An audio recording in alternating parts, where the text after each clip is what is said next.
Let's talk about superheroes. I've had them on the brain lately. Maybe it's because of the Justice League fanfiction I wrote for a few recent episodes of this series, or maybe it's because of the incredibly fun crossover I watched last week between the various series on the CW that comprise what is called the Arrowverse.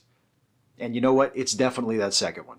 The Arrowverse, for those who don't know, is the name given to the shared universe in which the shows Arrow, The Flash, and Legends of Tomorrow all take place. For my purposes in this video, I am also including Supergirl in the Arrowverse. Technically speaking, Supergirl takes place in a universe other than the one that the rest of the Arrowverse takes place in, but there have now been multiple crossovers between those various shows, so while Supergirl might not occupy the same universe as the rest of the Arrowverse, it definitely occupies the same multiverse, which is good enough for me since it's all made up anyhow, and what's the damn difference? If you didn't catch last week's Invasion crossover on the CW, which pitted the combined forces of the superheroes of the Arrowverse against an army of hostile extraterrestrials, I would definitely recommend tracking it down. It is well worth binging on some evening, especially if you, like me, are a big fan of the DC superheroes, but you have not been enjoying the cinematic DC Extended Universe. The contrasts between the Arrowverse and the DCEU were strikingly apparent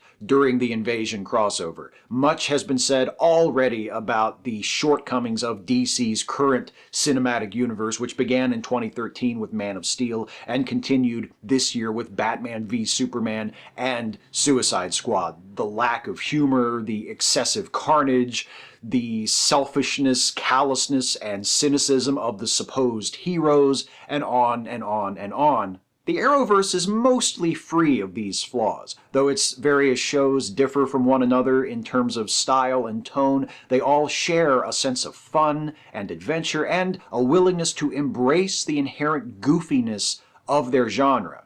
They aren't working up a sweat trying to convince us to take them seriously. And unlike the films of the DC Extended Universe, the shows of the Arrowverse do not seem embarrassed by their source material. All of this has been said before, but I was thinking about this the other day, and another difference between the Arrowverse and the DCEU struck me, and I think this might be one of the simplest explanations for why so many of us find the Arrowverse to be so much more appealing than the DCEU. It's this: the Arrowverse is much more in step with the rest of the superhero genre, while, by comparison, the DCEU feels hopelessly dated. The DCEU borrows its heavy, self-important tone from the grim, adult-oriented comics published in the 1980s. Watchmen, The Dark Knight Returns, The Killing Joke. By the way, if you haven't watched hbomberguy's video about why the Killing Joke movie failed and why the original Killing Joke comic changed superhero comics for the worse, I can't recommend it highly enough. Watch it before or after you binge on the Arrowverse crossover, but definitely watch it. Anyway, those comics I just mentioned, and a lot of other dark deconstructions of superheroes that came after them, are great.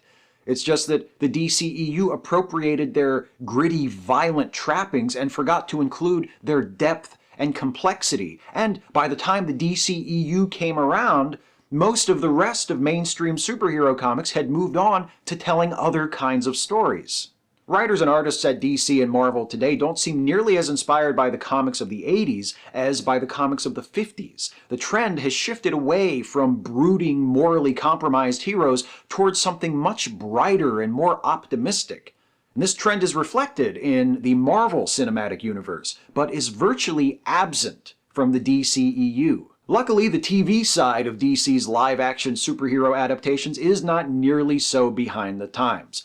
The Invasion crossover features dimension hopping, time travel, a global alien invasion, a Matrix-like virtual reality world where most of the main characters get a glimpse of what their lives might have been like if they hadn't become superheroes, and an action-packed finale where good triumphs over evil thanks to trust and teamwork. It's big, it's goofy, and it is a hell of a lot of fun, like a great Silver Age comic book come to life. It ends with our heroes all going their separate ways, back to their own series, and in Supergirl's case, back to her own universe, to which she returns using a gadget Flash's buddy Cisco gives her.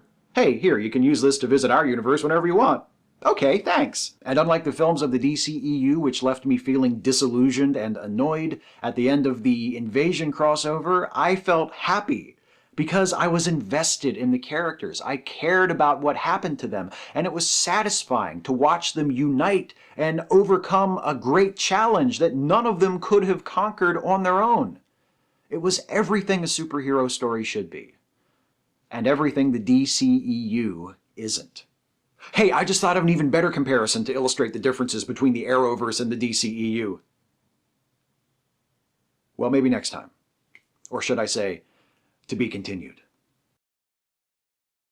Hey folks, hope you enjoyed this one. If you did, please like, share, and subscribe. And also, please consider helping me to make more videos like this one by supporting this channel through Patreon. You can go to patreon.com/Steve Shives to become a patron. Thanks so much for watching, and I'll see you next time.